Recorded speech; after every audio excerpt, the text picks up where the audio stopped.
صحیح مسلم میں حضرت ابو ذر رضی اللہ تعالی عنہ سے روایت ہے کہ نبی پاک صلی اللہ تعالی علیہ وآلہ وسلم نے ارشاد فرمایا،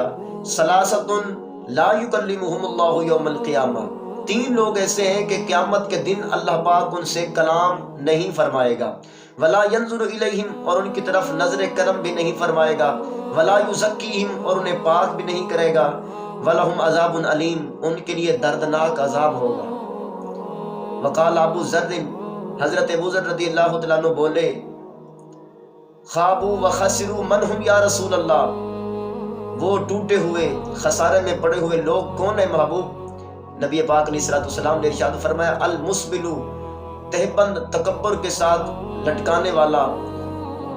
جو فیشن کے طور پر ٹخنوں سے نیچے کپڑا لٹکاتے ہیں، اور دوسرا بندہ والمنان، اور احسان جتلانے والا، جس طرح آج کل کے جاہل چودھری کسی پر صدقہ و خیرات کر دیں تو بڑا احسان جتلاتے ہیں، اسے ذلیل کرتے ہیں۔ اور تیسرا بندہ والمنفق سلعتہ بالحلف الکاذب، اور جھوٹی قسمیں کھا کے دھوکہ دے کے اپنا مال بیچنے والا۔